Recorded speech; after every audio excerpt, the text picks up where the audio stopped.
శ్రీమాత్రే నమ. జయ గురు దత్తాత్రేయ నమ.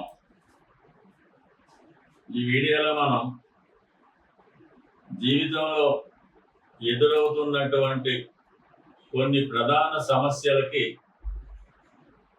జాతకరీత్యా ఏ ఏ గ్రహాలు ఏ ఏ దశల్లో కారణమవుతుంది, అలాగే మనం నివసిస్తున్నటువంటి గృహంలో ఉన్నటువంటి వాస్తు దోషాలు ఏ ఏ సమయంలో మన మీద ప్రభావం చూపుతుంటాయి మొదలగు విషయాల్ని అటు జ్యోతిష శాస్త్రాన్ని అటు వాస్తు శాస్త్రాన్ని కలిపి మనం ఎదుర్కొన్నటువంటి సమస్యలకు సులువైనటువంటి పరిష్కార మార్గాలు తెలపాలనే ఉద్దేశంతో మనం ఈ వీడియో చేయడం జరుగుతుంది.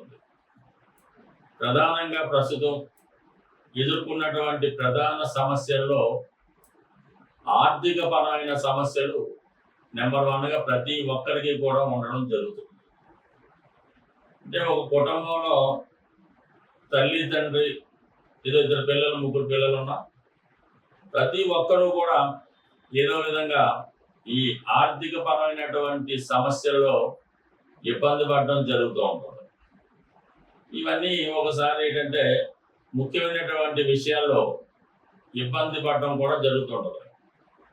అందుకని మనం ప్రధానంగా వాస్తు దోషాన్ని సరి చేసుకొని మనం ఏ గృహంలో నివసిస్తున్నామో ఆ గృహాన్ని వాస్తుపరంగా సరి చేసుకుంటాయి.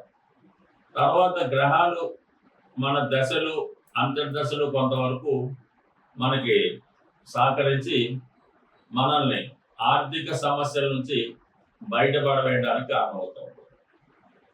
సాధారణంగా మన జన్మ జాతకంలో మన జీవితంలో రుణగ్రస్తులు అవడానికి ప్రధానంగా ఏలినాటి శని కారణం అవుతూ ఉంటాం.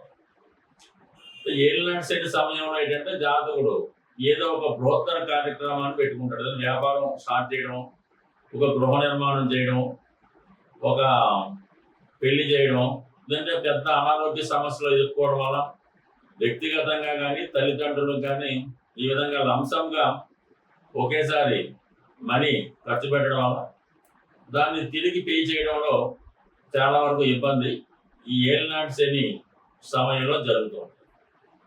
సో దానికి మనకి గృహంలో కూడా దానికి సంబంధించినటువంటి ప్రాబ్లం చెప్తూ ఉంటుంది.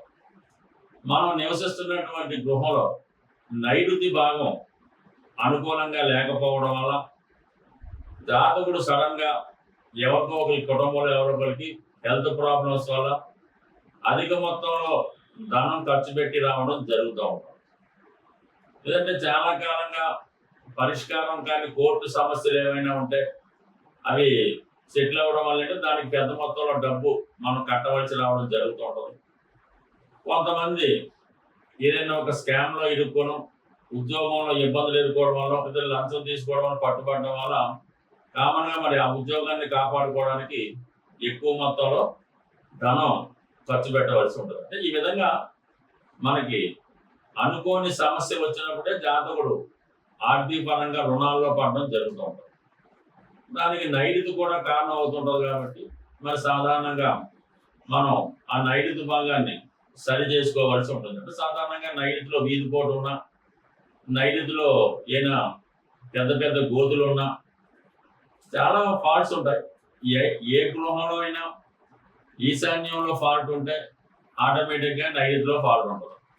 ఈశాన్యంలో ఫాల్ట్ వల్ల రుణ సమస్యలు ఏర్పడితే నైరుతిలో ఫాల్ట్ వల్ల ఏంటంటే అది ఇంకా పెద్ద చేస్తూ ఉంటుంది. ఇది అనారోగ్య కారణాల వల్ల, ఉద్యోగం పోవడం వల్ల, వివాహ సంబంధాల వల్ల ఈ విధంగా ప్రతిదానికి లింక్ ఉంటుంది. అంటే జ్యోతిష్ శాస్త్రంలో మన దశలు తగినప్పుడు ఏదైనా ఒక గ్రహానికి ఒక గ్రహం తోడైతే ఏ విధంగా మనం పాప ఫలితాలు అనిపిస్తామో జాతక రీత్యా కూడా మనకి ఈ ఒక దోషానికి అంటే ఈశాన్య దోషానికి నైరుతి దోషం ఏర్పడినప్పుడు ఆర్థిక పరమైనటువంటి సమస్యలు ఏర్పడుతుంటాయి. ముఖ్యంగా మనం నివసిస్తున్నటువంటి గృహంలో వాయువ్య దోషం ఉంటే సాధారణంగా జాతకులు వ్యాపారం చేస్తూ ఉంటారు.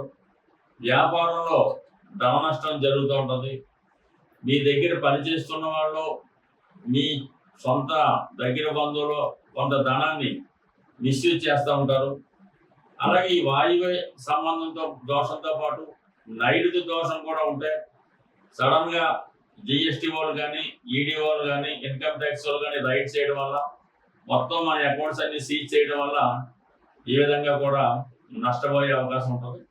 మరి మనకి జాతకంలో రాహు దశ కానీ చంద్రుల్లో రాహు కానీ రాహులో చంద్రుడు కానీ ఇలా కొన్ని దశలు జరిగినప్పుడు మనకి మన వ్యాపార సంస్థల మీద మన ఇళ్ల మీద ఏకకాలంలో ఈ ఐటీ రాడ్లు ఈడీ రాడ్లు జరుగుతుంటాయి. అంటే ఇది కంపల్సరిగా ఒక వ్యాపారం మీద మనకి రైడ్ జరిగిందంటే కంపల్సరిగా అక్కడ వాయువ్య దోషం ఉంటుంది, నైరుతి దోషం కూడా ఉంటుంది.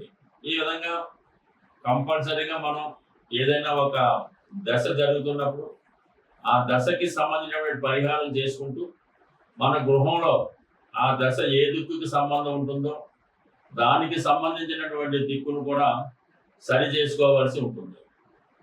సాధారణంగా రవి దశ జరుగుతున్నప్పుడు మన గృహంలో తూర్పు వైపు దోషం ఉంటే ఆ గృహంలో అనారోగ్య సమస్యలు, నిరుద్యోగ సమస్యలు ఎక్కువగా ఉండడం జరుగుతుంటుంది. కాబట్టి కంపల్సరీగా అప్పుడు తూర్పు దిక్కు సరి చేసుకోవాల్సి ఉంటుంది.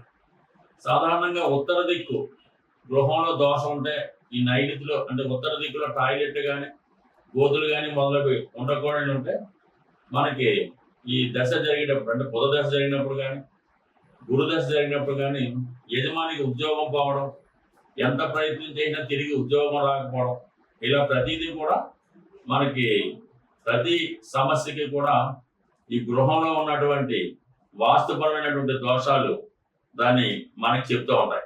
అందుకని ముందుగా మనం ఒక ప్రయత్నం ఏదైనా ప్రయత్నం చేస్తున్నప్పుడు అది ఒకసారి ఫెయిల్ అయింది సహజం, పర్వాలేదు. రెండోసారి కూడా ఫెయిల్ అయింది అది ఓకే అనుకోవచ్చు. కానీ పదే పదే ఒకే ప్రయత్నాన్ని ఫెయిల్ అవుతున్నప్పుడు కంపల్సరిగా మీరు ఉన్నటువంటి గృహం అంటే మీకు వారసత్వంగా వచ్చిన గృహం కానీ అంటే మీరు అందులో ఉండకపోయినా మీ తండ్రి గారిది కానీ తాతగారిది కానీ మీకు సంబంధించినటువంటి వారసత్వంగా వచ్చే ఆస్తి అయితే ఆ ప్రభావం ఉంటుంది.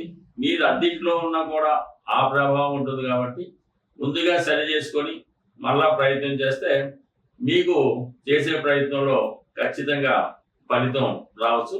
అందువలన అటు మనం జరుగుతున్నటువంటి దశ ఇటు ఇంట్లో ఈ సమస్యలు సరి చేసుకుంటే ఆటోమేటిక్గా మనకి పరిష్కారం జరుగుతూ ఉంటుంది. అలాగే ప్రతి సమస్యకు కూడా గృహంలో ఏ దిక్కు కారణం అవుతుంటుంది, దాని పరిష్కారం ఏంటన్నది మనం మిగతా వీడియోలో కూడా తెలుసుకుందాం. దానికి పరిహారం కూడా తెలుసుకునే ప్రయత్నం చేద్దాం. స్వస్తి.